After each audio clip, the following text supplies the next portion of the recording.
9. Un único círculo de rigurosa luz amarilla procedente de la lámpara de la mesilla de noche iluminaba el rostro de Eddie Dean. Le proyectaba la sombra de la nariz en la mejilla izquierda y hacía que sus ojos cerrados parecieran cuencas vacías.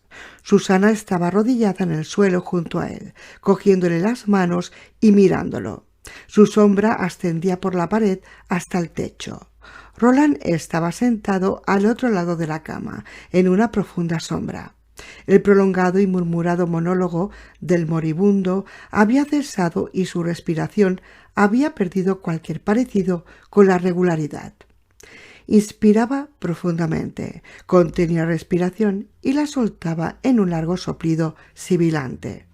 Su pecho permanecía inmóvil durante tanto tiempo que Susana lo miraba a la cara, con los ojos vidriosos por la ansiedad, hasta la siguiente inspiración prolongada y desgarradora. Jake se sentó en la cama junto a Roland, miró a Eddie, miró a Susana y luego miró con reservas la cara del pistolero. En la penumbra no vio nada más que hastío. Ted me ha pedido que te diga que ya es casi 19 de junio en el lado de Estados Unidos. Por favor y gracias. Y que ese tiempo se puede deslizar un pelín. Roland asintió en silencio. Aún así, esperaremos a que esto termine, creo. No queda mucho más y se lo debemos. ¿Cuánto queda?, murmuró Jake. No lo sé. Creí que podría haberse ido antes de que tú volvieras, aunque corrieras. He corrido en cuanto he llegado a la parte de hierba. Pero, ¿cómo estás viendo? Es un luchador, dijo Susana, y el hecho de que ese fuera el único motivo de orgullo del que ella podía vanagloriarse dejó helado a Jake. Mi hombre es un luchador. Puede que incluso tenga algo que decir. 10. Así fue. Pasado 5 interminables minutos, Jake había entrado en la habitación y Eddie tenía los ojos abiertos. «Sue», decía, «Susie». Ella se lo acercó más, sin soltarle las manos, sonriendo y mirándolo a los ojos con toda la concentración de la que era capaz. Y con un esfuerzo que Jake no habría creído posible, Eddie soltó una de las manos, la movió ligeramente hacia la derecha y cogió los tupidos rizos de Susana. Si el peso de su brazo le tiraba de las raíces del pelo y le hacía daño, ella no lo demostró. La sonrisa que floreció en sus labios era gloriosa, reconfortante, sensual incluso. «Eddie, bienvenido». «No quieras timar a un timador», susurró él. «Me voy, corazón. No llego».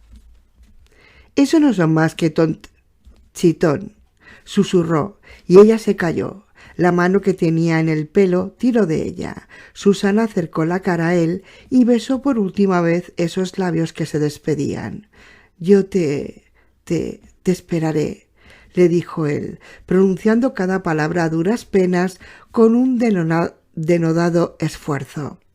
Jake vio las gotas de sudor en su piel, el último mensaje del cuerpo moribundo al mundo de los vivos, y en ese momento el corazón del muchacho por fin comprendió lo que su cabeza sabía desde hacía horas.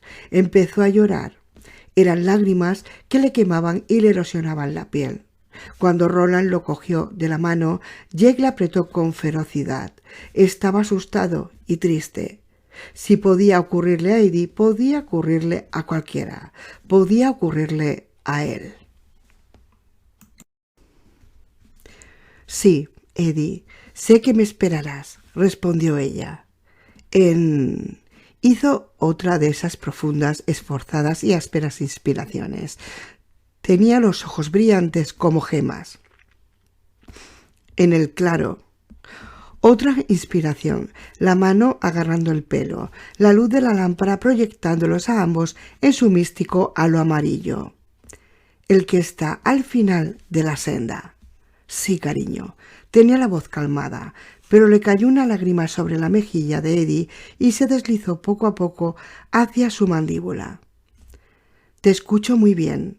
Espérame y yo te encontraré e iremos juntos. Entonces iré caminando con mis propias piernas». Eddie le sonrió. Luego volvió la mirada hacia Jake. «Jake, a mí». «No», pensó Jake, aterrorizado. «No puedo, no puedo». Sin embargo, ya estaba agachándose. Estaba percibiendo ese olor del final. Podía ver la delgada línea de tierra que tenía Eddie en el nacimiento del pelo, que iba convirtiéndose en una pasta a medida que le caían más y más gotas de sudor. «Espérame a mí también», dijo Jake, con la boca casi cerrada. «¿Vale, Eddie? Seguiremos todos juntos. Seremos Catet, como éramos antes». Intentó sonreír y no pudo.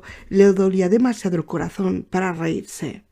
Se preguntó si podría explotarle en el pecho, como explotan a veces las piedras en el fuego. Había aprendido esa curiosidad de su amigo Benny Slindman. La muerte de Benny había sido mala, pero esta era 1000 veces peor. 1.000.000 de veces peor. Eddie estaba sacudiendo la cabeza. «No, no tan deprisa, colega». Hizo otra inspiración y luego un gesto de dolor, como si el aire tuviera púas que solo pudiera sentir él. Entonces susurró, no por la debilidad, según pensó más tarde Jake, sino porque era algo que tenía que quedar entre ellos. «Cuidado con Mordred. Cuidado con Dandelo». «¿Dandelion?» «Eddie, yo no...» «Dandelo». Abría cada vez más los ojos. Era un esfuerzo enorme. «Protege a tu Dean, de Mordred, de Dandelo, tú, Acho, tu trabajo». Dirigió la mirada hacia Roland, luego de nuevo hacia Jake. «Shh». Luego, «proteger... nosotros...» Eddie asintió ligeramente con la cabeza. Luego miró a Roland. Jake se apartó y el pistolero se inclinó para escuchar lo que tenía que decir Eddie. Quiero hacer un pequeño inciso aquí para deciros que me perdonéis por la voz, ¿vale?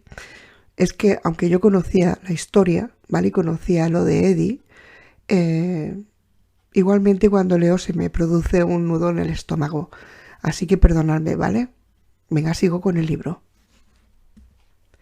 11. Roland no había visto nunca, jamás, unos ojos tan brillantes, ni siquiera en Jericho Hill, cuando Cuthbert le había dedicado un sonriente adiós. Eddie sonrió. «Hemos tenido... a veces». Roland volvió a sentir el silencio. Tú... Pero Eddie no pudo terminar de decir eso. Levantó una mano e hizo un ligero movimiento de giro. «Yo bailé», dijo Roland, asintiendo con la cabeza. «Bailé el Comala». «Sí», masculló Eddie. Luego hizo otra de esas respiraciones sibilantes y doloridas. Fue la última. «Gracias por la segunda oportunidad», dijo. «Gracias, padre». Eso fue todo. Los ojos de Eddie todavía lo estaban mirando, como si todavía estuviera consciente, pero no tenía respiración para sustituir la que había consumido en esa última palabra, ese padre. La luz de las lámparas relucía en los vellos de sus brazos desnudos y los tornaba dorados. Su trabajo había concluido. Había dejado la senda. Había entrado al claro. Se sentaron a su alrededor en el círculo, pero ya no eran Catet. 12. Y pasaron 30 minutos así. Roland, Jake, Ted y Shemi se sentaron en un banco en medio del bulevar. Danny Rostov y el tipo con aspecto de banquero estaban por allí cerca. Susana estaba en la suite del supervisor, lavando el cuerpo de su marido para el entierro. Podían escucharla desde donde estaban sentados. Estaba cantando. Todas las canciones parecían las que había cantado Eddie a lo largo del viaje. Una era Born to Run, otra la canción del arroz, del Calla Bryn Sturgis. «Tenemos que irnos y ahora mismo», dijo Roland. Se había llevado la mano a la cadera y se estaba masajeando. Jake lo había visto coger un frasco de aspirinas. Sabía Dios de dónde las habría sacado, de su bolsa, y tragarse 3 a palo seco. «Shemi, ¿nos puedes enviar?» Shemi asintió en silencio. Se había acercado cojeando al banco y estaba apoyado en Dinky. Ninguno de ellos había tenido tiempo de mirarle la herida que tenía en el pie. Su cojera parecía demasiado nimia comparada con las demás preocupaciones, sin duda alguna. Si Shemi Ruiz fuera a morir, esa noche sería como resultado de abrir una puerta de fabricación casera entre el lado de Tronido y el de Estados Unidos. Otra extenuante acción de teletransportación podría resultar letal para él. ¿Qué era una herida en el pie comparada con eso? «Lo intentaré», dijo. «Lo intentaré con todas mis fuerzas, sí. Los que nos ayudaron a investigar en Nueva York nos ayudarán con esto», dijo Ted. Fue Ted el que calculó cómo concretar el cuándo presente en el lado de Estados Unidos del mundo piedra angular. Dinky, Fred Worthington, el hombre con pinta de banquero, Danny Rostov y él habían estado en Nueva York y eran todos capaces de evocar imágenes mentales del Times Square. Las luces, la multitud, los carteles de las películas y, lo más importante, el gigantesco teletexto que retransmitía las noticias del día a día multitud de la calle, realizando un recorrido completo por Broadway y la calle 48 cada 30 segundos, más o menos. El agujero había permanecido abierto el tiempo suficiente para informarles de que los expertos forenses de las Naciones Unidas estaban examinando unas supuestas fosas comunes en Kosovo, que el vicepresidente Gore se había pasado el día en la ciudad de Nueva York haciendo campaña a favor del presidente, que Roger Clemens había ponchado a 13 jugadores de los Rangers de Texas, pero que los Yankees, aún así, habían perdido la noche anterior. Con la ayuda de los demás, Shemi consiguió mantenerse el agujero abierto un rato más. Los demás habían estado contemplando el brillo de esa animada noche de Nueva York, con una especie de asombro ansioso. En ese momento no estaban disgregando, sino abriendo, observando, aunque al final no fue necesario. Después de las puntuaciones del béisbol, la fecha y la hora pasaron a toda velocidad ante sus ojos con brillantes letras de verde amarillento de la altura de un primer piso. 18 de junio de 1999, 9:19 p.m. Jake abrió la boca para preguntar si podían estar seguros de estar viendo Mundo Piedra Angular, en el que a Stephen King le quedaban menos de un día de vida, y luego se volvió a cerrar. La respuesta estaba en la hora, estúpido como siempre. Los números que formaban las 9:19 también sumaban 19. 13. «¿Y durante cuánto tiempo visteis eso?», preguntó Roland. Dinky hizo un cálculo. «Tuvieron que ser 5 horas, por lo menos, si nos basamos en el momento en que se oyó la sirena del cambio de turnos y se puso el sol por la noche, lo que nos pondría en las 2:30 de la madrugada, ahora mismo, en el otro lado», calculó Jake, contando las horas con los dedos. En ese momento le resultaba difícil pensar. Incluso una sencilla suma de enlentecía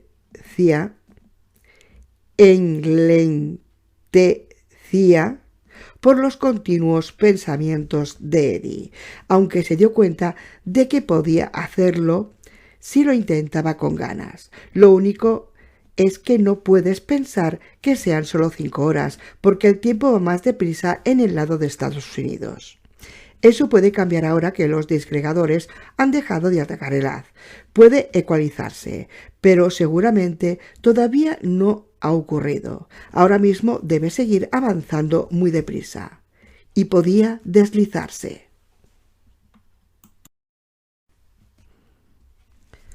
Stephen King podía estar sentado delante de su máquina de escribir en su escritorio. La mañana del 19 de junio, tan pancho, y al minuto siguiente, ¡pam!, tumbado en una funeraria esa noche. Tras 8 o 12 horas que pasarían como el rayo en su entristecida familia, sentada en su propio círculo de luz de lámpara e intentando decidir qué tipo de ceremonia habría querido King, suponiendo siempre que esa información no estuviera en su testamento. Puede que estuvieran intentando decidir dónde lo enterrarían. ¿Y la Torre Oscura? ¿La versión de Stephen King de la Torre Oscura? ¿O la versión de Gang, la versión del Prim? Perdidas para siempre, todas ellas. ¿Y ese ruido que escucháis? Bueno, ese puede ser el Rey Carmesí, riendo y venga a reír, desde alguna parte de lo más profundo del Discordia, y quizá Mordred, el niño araña, esté riéndose con él. Por primera vez desde la muerte de Eddie, Jake tuvo algo más presente además de la tristeza. Era un ruido ligeramente punzante, como el que hacían las snitches cuando Roland y Eddie las programaron, justo antes de dárselas a Haylis para que las ocultara. Era el ruido del tiempo, y el tiempo no era su amigo. «Tiene razón», dijo Jake. «Tendremos que irnos mientras podamos hacer algo». Ted dijo: «¿Y Susana?» «No», dijo Roland. «Susana se quedará aquí, y vosotros la ayudaréis a enterrar a Eddie. ¿Estáis de acuerdo?» «Sí», afirmó Ted. «Por supuesto, si es eso lo que quieres». Sí, si no hemos vuelto en... Roland hizo un cálculo, con un ojo medio guiñado y con el otro mirando a la oscuridad. «Si no hemos vuelto a esa hora, la noche de pasado mañana, suponed que hemos vuelto a mundo final en Fedic». «Sí, asumid que estamos en Fedic», pensó Jake. «Por supuesto, porque ¿de qué serviría suponer la otra opción, incluso más lógica, de que estuviéramos muertos o perdidos entre los mundos en ese tránsito para siempre?» «¿Os consta Fedic?», estaba preguntando Roland. «Queda al sur de aquí, ¿verdad?», preguntó Worthington. Había viajado con Dani, la chica prepúber. «O en lo que era el sur». Trampas y unos cuantos Cantois solían hablar como si fuera un lugar encantado.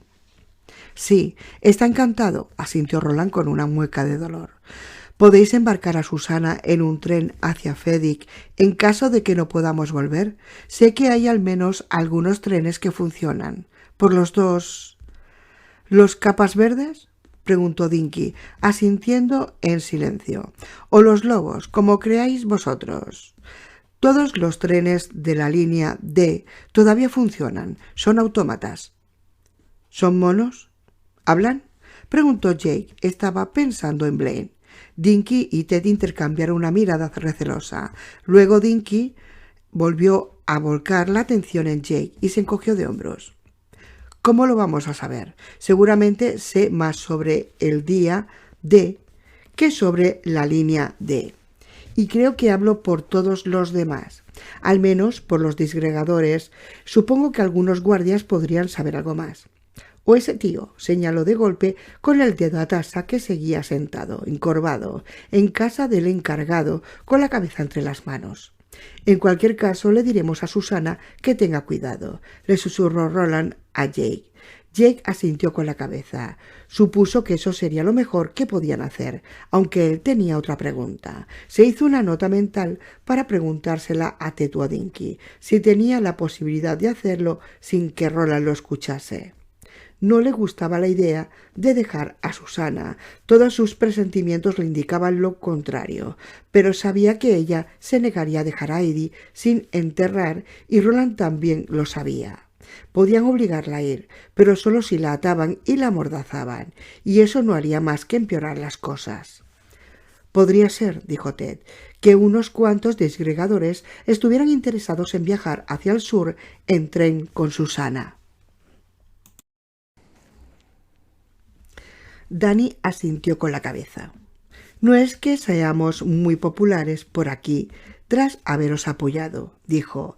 Ted y Dinky han tenido que aguantar lo peor, pero a mí me han escupido hace media hora, mientras estaba en mi habitación, cuando he ido a por esto. Levantó un osito Winnie the Pooh, bastante ajado y claramente queridísimo.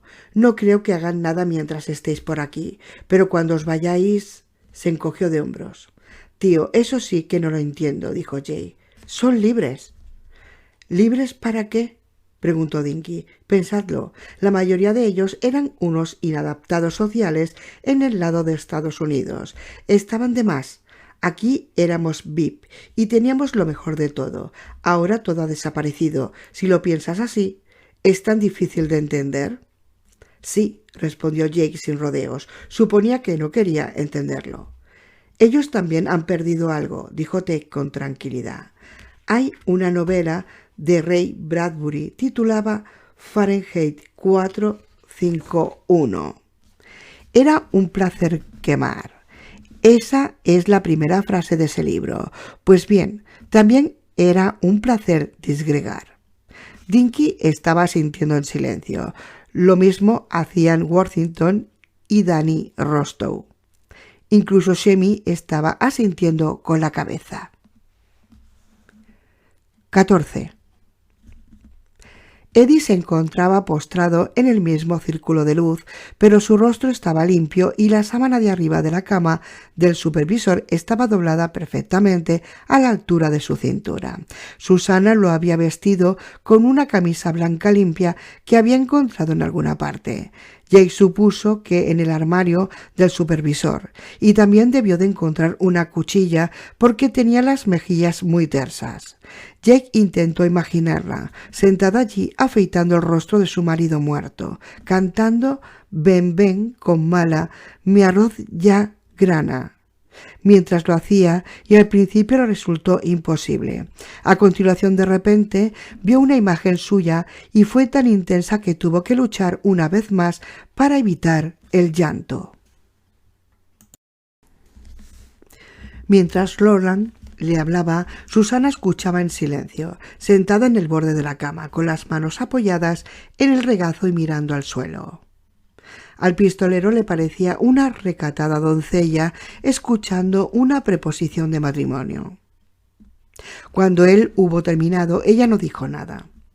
¿Entiendes lo que te he dicho, Susana? Sí, afirmó ella, todavía cabizbaja. Tengo que enterrar a mi hombre. Ted y Dinky me ayudarán, aunque solo sea para evitar que sus amigos... Le dio a esta última palabra un tono sarcástico en que en realidad animó en cierta forma a Roland. Al fin y al cabo, estaba allí, al parecer. Me lo quiten para linchar su cadáver colgado de un árbol de manzanas amargas. ¿Y después? O tú encontrarás una forma de volver y volveremos todos juntos a Freddy, o Ted y Dinky me meterán en el tren y me iré yo sola. Jake no solo detestaba la fría inconexión de su voz, sino que le aterrorizaba. ¿Sabes por qué tenemos que volver al otro lado, verdad? Preguntó ansioso. Bueno, lo sabes, ¿verdad? Para salvar al escritor mientras todavía quede tiempo. Susana había levantado una de las manos de Eddie y Jake observó con fascinación que tenía las uñas perfectamente limpias. Se preguntó qué habría utilizado ella para sacarle la tierra de dentro. ¿Acaso el supervisor tendría uno de esos utensilios de manicura, como el que llevaba su padre en un llavero metido siempre en el bolsillo? Shemi dice que hemos salvado el haz del oso y de la tortuga. Creemos que hemos salvado la rosa, pero queda al menos un trabajo por hacer. El escritor ocioso, en ese momento levantó la vista y los ojos le brillaban. Jake pensó de repente que podía ser algo positivo que Susana no los acompañara cuando se reunieran con Cy y Stephen King, si es que lo conseguían. Más os vale salvarlo, dijo ella. Tanto Roland como Jake percibieron a la ratera de asomando su voz. Después de lo que ha pasado hoy, más os vale. Y esta vez, Roland, dile que no pare de escribir, ni aunque se abra el infierno, ni caiga un diluvio, ni le dé un cáncer de polla o se le gangrene. Y que no esté pensando en el premio Pulitzer. Eso tampoco. Dile que siga y que acabe con su puta historia de los cojones. Le transmitiré el mensaje, dijo Roland. Ella sintió con la cabeza.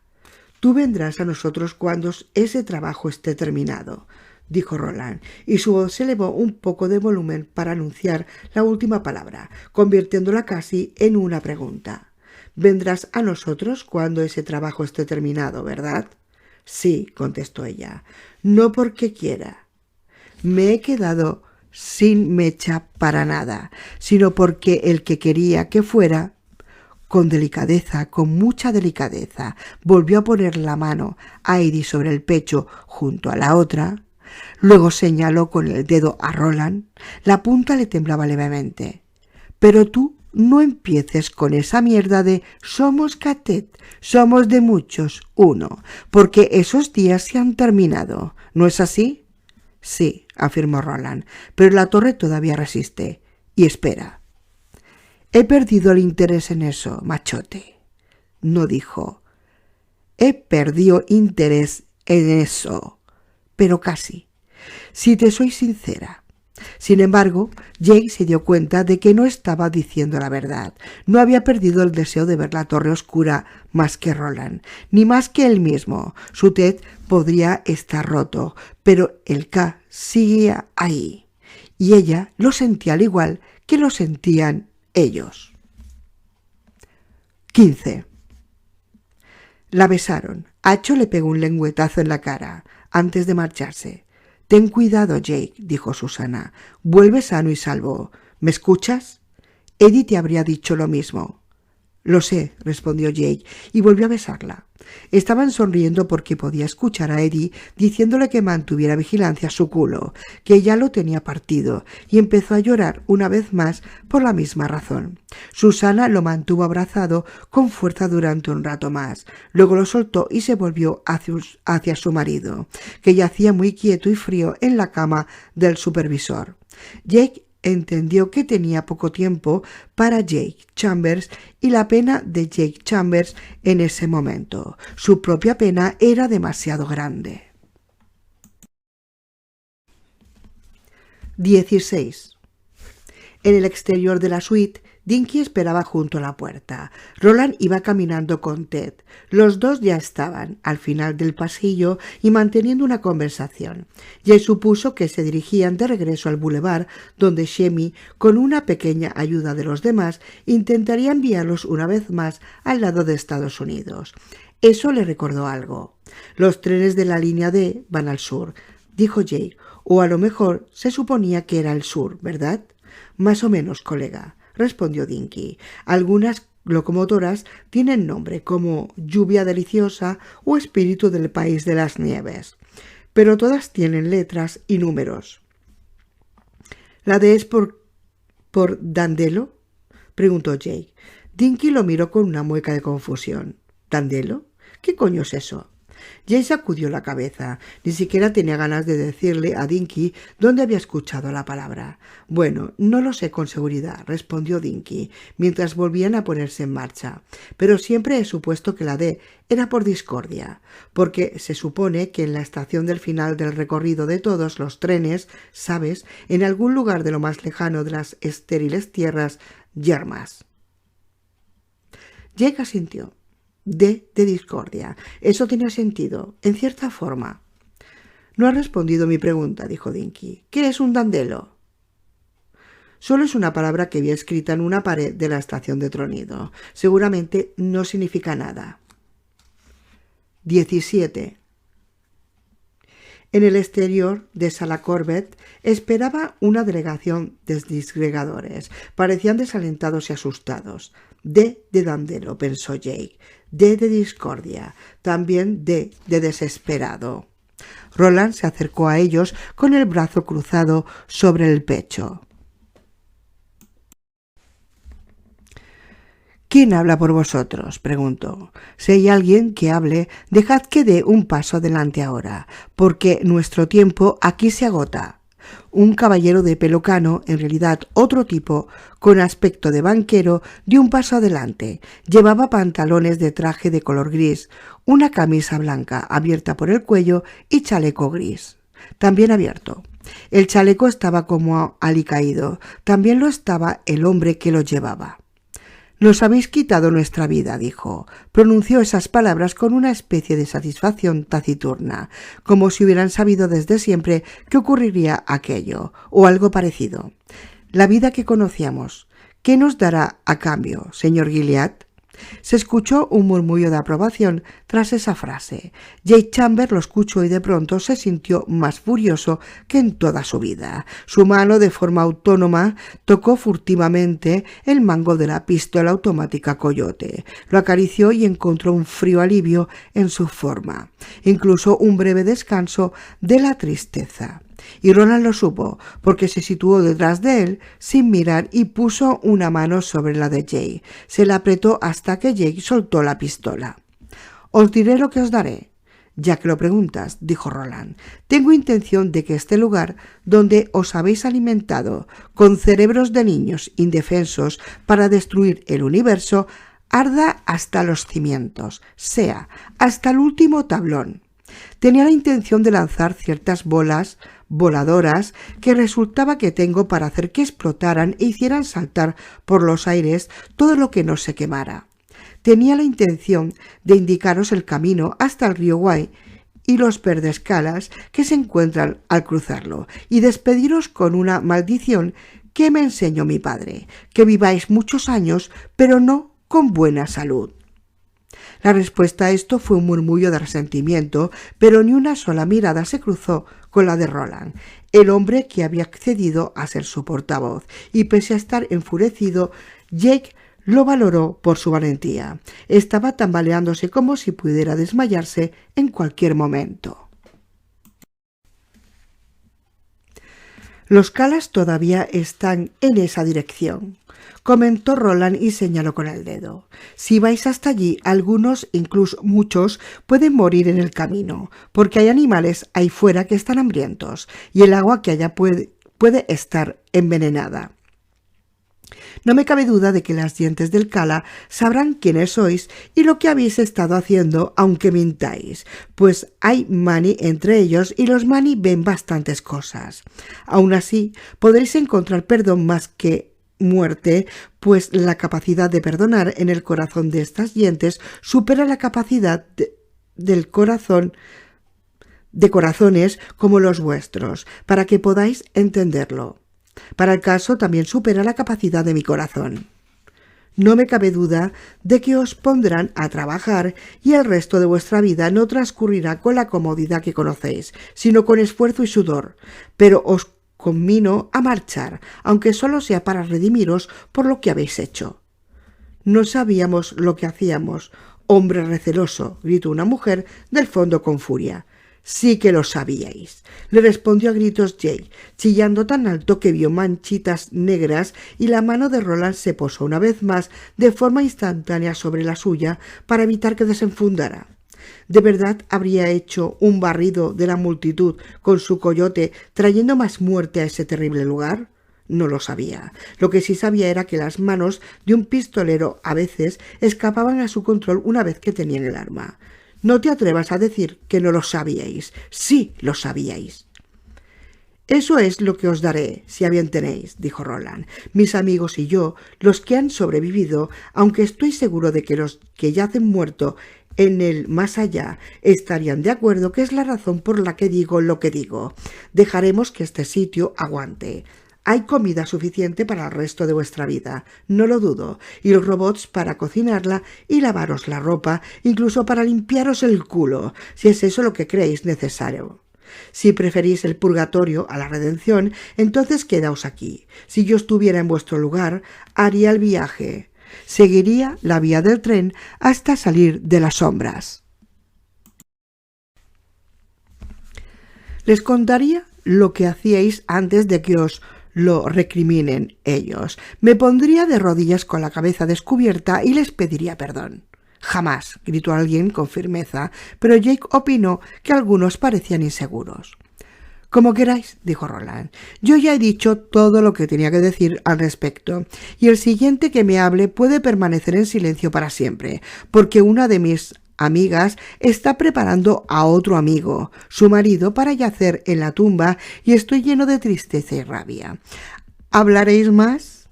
¿Desafiaréis mi furia? Si lo hacéis, desafiaríais a esto. Sacó una pistola y se la apoyó en la hendidura del hombro. Jake se sentó junto a él y por fin sacó su arma. Hubo un momento de silencio, y luego el hombre que había hablado dio media vuelta. «No nos dispare, señor, ya han hecho bastante», dijo alguien con amargura. Roland no respondió nada y la multitud empezó a dispersarse. Algunos se alejaron corriendo y otros pillaron aquello como un resfriado. Se marcharon en silencio, salvo que por unos cuantos que estaban llorando y pasado un rato, la oscuridad se los había tragado. «Vaya», exclamó Dinky con una voz sosegada y respetuosa. «Roland», dijo Ted, «lo que hacían no era del todo culpa suya. Creí que ya lo había explicado, pero supongo que no lo hice muy bien». Roland enfundó su pistola. «Lo has explicado de maravilla», respondió. «Por eso siguen vivos». Ahora volvían a tener el extremo del bulevar donde estaba casa Darnley para ellos solos, y Shemmy se acercó cojeando a Roland. Tenía los ojos muy abiertos y mirada solemne. «¿Me enseñarás a dónde vas a ir, querido?», preguntó. «¿Puedes enseñarme el lugar?» «El lugar». Roland se había concentrado tanto en el cuándo que apenas había pensado en el dónde, y sus recuerdos de la carretera por la que habían pasado en Lovell eran bastante pobres. Eddie conducía el coche de John Cullum y Roland iba muy absorto en sus pensamientos, concentrando en las cosas que le diría para convencer al cuidador de que los ayudara. «¿Ted te enseñó un lugar antes de que lo enviaras?», le preguntó a Shemmy. Sí lo hizo, solo que no sabía que me lo estaba enseñando. Era como el dibujo de un niño. No sé cómo explicarlo exactamente. «Estúpida cocorota, está llena de telas de arañitas». Shemmy cerró un puño y se dio un golpe entre ceja y ceja. Roland le cogió la mano antes de que volviera a golpearse y le abrió el puño. Lo hizo con sorprendente delicadeza. «No, Shemmy, creo que ya lo entiendo. Encontraste un pensamiento, un recuerdo de cuando él era niño».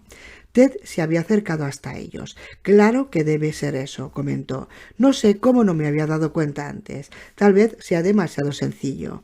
Me crié en Milford, y el lugar del que me fui en 1960 estaba a un tiro de piedra de allí». En términos geográficos, Shemmy debe de haber encontrado un recuerdo de un viaje en carromato, o puede que un viaje en el tranvía de Hartford que hice para ir a ver a mi tío Jim y mi tía Molly a Bridgeport.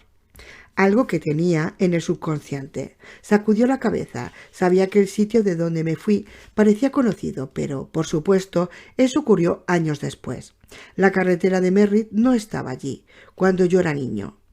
«¿Puedes enseñarme una imagen como esa?», le preguntó Shemmy a Roland, expectante. Roland pensó una vez más en el lugar de Lovell, donde habían parado en la Ruta 7, el lugar donde había hablado con Chevy de Cheyenne, el salido del bosque, pero sencillamente no estaba seguro del todo.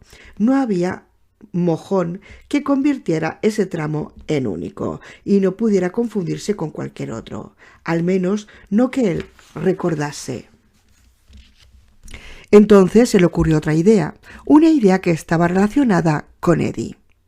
«Shemmy, sea Roland de Gilead, el que era Will Dedbor». Roland se acercó y colocó las manos a ambos lados de la cabeza de Shemmy. «Cierra los ojos, Shemmy, hijo de Stanley». Shemmy hizo lo que le dijeron. Luego estiró sus manos y cogió la cabeza de Roland por ambos lados. Roland cerró los ojos. «¿Ves lo que veo, Shemmy?», dijo Roland. «Ve donde quiero ir. Velo muy bien». Y Shemmy lo vio. 18. Mientras estaban allí de pie, Roland proyectando y Shemmy viendo, Danny Rostov llamó a Jake en voz muy baja. En cuanto lo tuvo delante, se mostró recelosa, como si no estuviera segura de qué iba a decir o hacer. Él iba a preguntarle algo, pero antes de que pudiera hacerlo, ella selló su boca con un beso. Sus labios eran de una tersura increíble. «Es para que te dé buena suerte», dijo la chica, y cuando vio la mirada del asombro de Jake y entendió el poder de lo que había hecho, se atenuó su timidez. Le echó los brazos al cuello, seguía con el ajadosito Pooh en una mano. Jake notó su blandura en la espalda y volvió a besarlo. Jake sintió el empuje de sus diminutos y turgentes pechos y recordaría esa sensación durante el resto de su vida. Recordaría a Danny durante el resto de su vida. «Y este es para mí», retrocedió hasta colocarse junto a Ted Brautigan, con la mirada hacia el suelo y las mejillas coloradas como un tomate, antes de que él pudiera decir nada. No es que él tuviera intención de hablar, aunque su vida hubiera dependido de ello. Tenía la garganta bloqueada. Ted lo miró y sonrió. «Juzgarás los que te den a partir de ahora comparándolos con el primero», dijo. «Hazme caso, sé lo que me digo». Jake seguía sin poder decir nada. Bien podría haberlo dado un mamporro en la cabeza en lugar de besarlo en la boca. Así de perplejo estaba. 19. Pasados 15 minutos, 4 hombres, una chica, un Billy Brambo y un muchacho perplejo y maravillado y muy cansado estaban en el bulevar. Al parecer tenían el patio de césped para ellos solos. Los demás disgregadores habían desaparecido por completo. Desde donde estaba, Jake veía la ventana iluminada de la primera planta de la sala Corbett, donde Susana estaba ocupándose de su hombre. Los truenos tamborileaban. Ted habló ahora como lo había hecho en el armario de la oficina de la estación de tronido, donde la etiqueta de latón roja de la americana decía «consignatario», cuando la muerte de Eddie había sido impensable. «Cogeos de las manos y concentraos». Jake iba a cogerle la mano a Danny Rostow, pero Dinky sacudió la cabeza, sonriendo ligeramente. «Otro día ya harás manitas con ella, héroe, pero ahora tiene que ponerte en medio, y tú, Dean, también». «Cogeos de las manos», dijo Shemmy. Se percibía una serena autoridad en su voz que Jake no había escuchado antes. «Eso ayudará». Jake se metió a hacho en la camisa. «Roland, ¿has podido enseñarle a Shemmy?» «Mira», dijo Roland, cogiéndole de las manos. Los demás formaron un estrecho círculo a su alrededor. «Mira, creo que lo verás». Se abrió una brillante juntura en la oscuridad e hizo desaparecer a Shemmy y a Ted de la visión de Jake. Durante un instante la juntura tembló y se oscureció, y Jake pensó que desaparecería. Luego adquirió brillo de nuevo y se ensanchó. Jake escuchó, a un volumen muy bajo, como se oyen las cosas cuando se está bajo el agua, el ruido de un coche o un camión pasando por ese otro mundo, y vio un edificio con un pequeño aparcamiento asfaltado enfrente. Había 3 coches y una ranchera aparcados. «Luz solar», pensó consternado, porque si el tiempo nunca retrocedía en mundo piedra angular, eso quería decir que el tiempo se había deslizado. Si eso era mundo piedra angular, entonces era sábado, 19 de junio del año. «Deprisa», gritó Ted desde el otro lado de ese brillante agujero en la realidad. «Si os vais a ir, iros ya. Va a desmayarse. Si os vais a ir...» Roland tiró de Jake hacia adelante. La bolsa le rebotó en la espalda cuando lo hizo. «Espera», quiso gritar Jake. «Espera, he olvidado mis cosas». Pero era demasiado tarde. Ahí estaba la sensación de las manazas que le estrujaban el pecho y sentía que el aire le salía como un chorro de los pulmones. Pensó, cambio de presión. Tuvo la sensación de estar cayendo hacia arriba y luego se encontró tambaleándose sobre el pavimento del aparcamiento, con su sombra pegada a los talones, bizqueando y haciendo muecas de dolor. Se preguntaba en alguna parte distante de su cerebro cuánto tiempo habría pasado desde que sus ojos habían estado expuestos a la luz natural del día por última vez. Tal vez no había ocurrido desde que entraron a la cueva de la puerta en busca de Susana. Escuchó a alguien. Pensó que era la chica que lo había besado. Decir, en voz muy baja, «Buena suerte», pero la voz desapareció. Tronido había desaparecido y el de Bartois y la oscuridad. Estaban en el lado de Estados Unidos, en el aparcamiento del lugar en el que el recuerdo de Roland y el poder de Chemmy, amplificado por los otros 4 disgregadores, los habían conducido.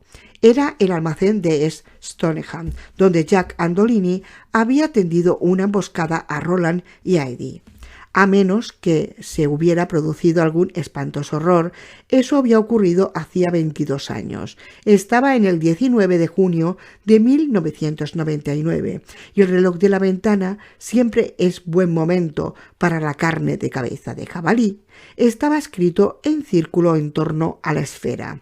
Marcaba las 4:19 de la tarde. El tiempo casi se había agotado.